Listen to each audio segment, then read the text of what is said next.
What up, gang of Lane? Carolina Jackpot time coming at you. It is Friday evening. It's about 6:30 p.m.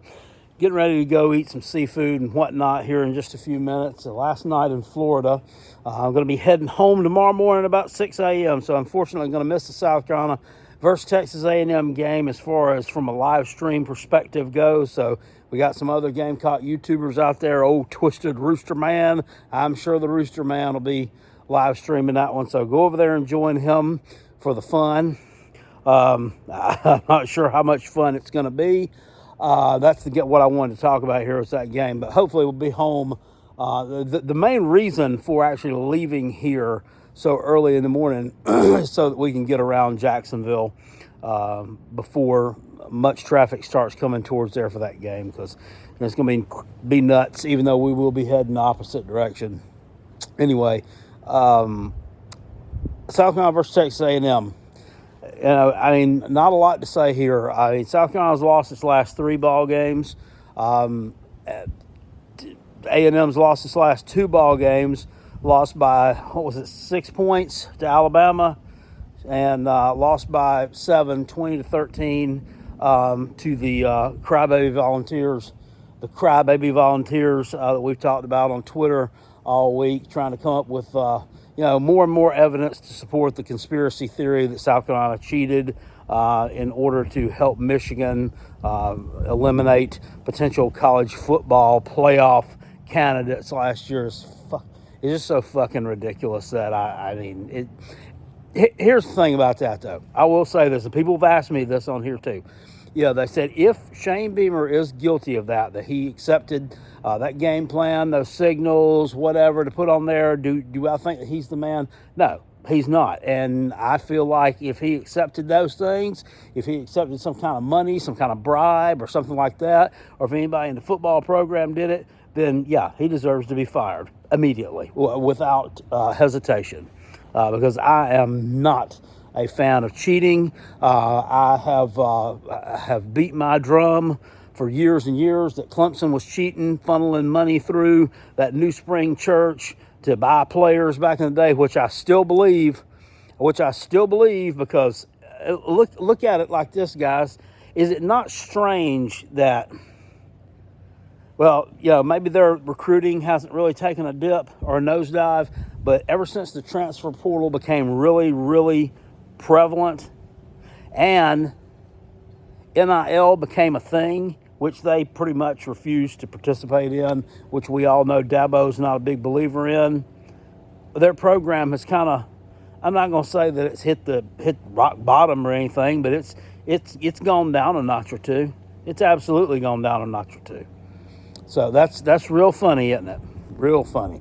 But anyway, I'm not a proponent of cheating in any way, shape, or form to try to get any kind of an unfair advantage. That's just not right. So, you should be canned. And Jim Harbaugh is going to be canned. And Shane Beamer did that, then I think he should be gone. Anyway, tomorrow, I don't know that any amount of cheating or with not cheating is going to help South Carolina tomorrow. They are now a 17-point underdog against Texas A&M. At the last time I looked, which was just a few minutes ago, they opened up like a 13.5-point underdog, 14 points, depending on where you look. That news that line has moved. Sharp money has come in on A&M because of all the injury news out of South Carolina. Marion Brown not playing in this game tomorrow. Vershawn Lee not playing in this game tomorrow. Several other offensive linemen banged up. Probably not going to play. Xavier Leggett, he ain't going to play. Beamer keeps talking about, he's probable. We're going to try to get him. He's not going to play in that game. So you're going to be left with, as far as wide receivers, you're going to be left, I guess, with Luke Doty, Eddie Lewis. You're going to be left with your tight ends, your Trey Knox, your Josh Simon, and something else. Little feller. Where's number 8 named Nick Harbor? Yeah, we're finally going to be forced to actually use him and get him involved in the action tomorrow. So I don't know, man. Anything can happen in the world of college football. A&M's not good, but they're ranked number 9 in the country defensively, which is pretty stout. It's pretty stout. We're ranked number 123 in the country defensively. Number 120 fucking 3. So if that's not enough, at this point, we're 7 games into the season. For Clayton White to be dismissed after the season, I don't know. I don't know where things go from here if you don't make a move after that. Jesus Christ, that's awful. Offensively, I think South Carolina ranks about number 80 in the country, which is really piss poor when you factor in that passing-wise, I think we're in the top 20 in terms of passing yards, right at about 300 yards a game on a clip. Well, it's brought down because of the crappy rushing totals. The first at least 4 games of the season, we had virtually no running game. And then the past few games, we've started to introduce a little bit of a running game when they put Mario Anderson Jr. in and instilled him as RB1, which I said needed to be done from the very beginning. Of course, nobody listens to me. I'm not the coach. I don't make these decisions. But I could tell that guy was better than anybody else you had on the roster. So that makes the offensive production numbers skewed down slightly. Texas A&M is going to win this game tomorrow anywhere, I think, in the neighborhood of, I think at best, South Carolina covers and maybe loses by 14. Because, I mean, they should be able to pick up some. Nobody's really tested them as far as a really strong vertical passing game this year. And South Carolina with nothing to lose, nothing to do but throw the kitchen sink at them, which is basically what they did last year at Tennessee or against Tennessee, and it worked. Had a solid game plan, but that and the cheating that we did. I say that the best that you could look for is maybe a 13, 14-point loss at worst. I mean, you're looking at, if A&M gets going on offense and starts clicking, you could lose 48-14, 48-10 even. And it's sad. It really is a sad commentary. And there are some hard decisions that are going to have to be made after the season in terms of the football program. In terms of defensively, that whole staff is probably going to be out the door, along with Clayton White. Strength and nutrition, I mean, how in the world do you retain Luke Day as a strength and conditioning coach? I mean, he's the guy in charge of it. He's the guy in charge of strength and conditioning. And I really thought when he came on board, I was like, God, I mean, he turned things around in 2021. We weren't having as many injuries to start the season out. But, I mean, this is just, it's just slowly tanked into a Will Muschamp-esque type program. So I don't see how you retain him. Recruiting-wise, the kids all seem to still be on board.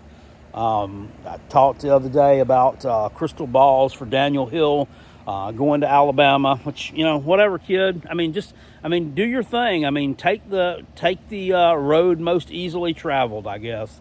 Don't take the road less traveled. Maybe you'll be a superstar there. I mean, I don't really give a shit one way or the other what you do there as far as that goes. But bringing in high quality talent is going to be it's going to be a chore because right now you bring in Dylan Stewart, you're bringing in Nick Harbor. I mean, Beamer was able to sell him on a pipe dream and blow smoke for only so long. You can only do that for so long. I mean, the L's start stacking up, and these guys are seeing it. So hopefully you're able to keep the guys that you got so far because it's a really solid recruiting class for South Carolina, and still need to add a couple more before all is said and done and the book is shut on the 2024 recruiting class for next year. But that's just we're just in a bad place right now. I mean, hopefully one of these players who's beat up, bruised up a little bit will. I don't want to say put their body on the line, but somebody needs to put on a brace. They need to to rub some Absorbine Junior long and deep, and you need to nut up and play because they need you. That's how it is. That's how it is. No, but what team doctors tell you you can or you can't do something, I mean, I guess their word is final, right?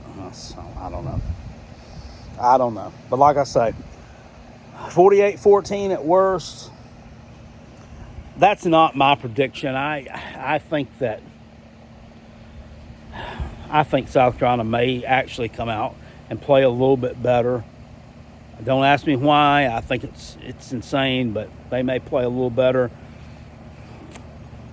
I'm saying 31-14. 31-14. I'm saying you're right at that number. I think the defense plays actually a little bit better and holds A&M to 31 points. And so that would be right at the spread. That would be pretty much a push right now for what Vegas has the spread set at. But we'll see tomorrow, guys. I'm going to follow this one along on YouTube TV or the Sirius XM radio link if I can get a hold of it, or might be close enough to. I should be in South Carolina tomorrow by noon, definitely. We leave here at 6 a.m., so I should be able to pick it up on some local stations going on. And yeah, that's it. And I'll follow up with updates tomorrow, little videos and whatnot from the car if possible. But I'll see you guys later on. I appreciate you. Peace. I'm out of here. Go Gamecocks. Just nut up and give it y'all tomorrow, guys. Drop your nuts, as Cam Smith said last year. I'll see y'all later. Appreciate you. Peace. I'm out. Go Gamecocks. Woo.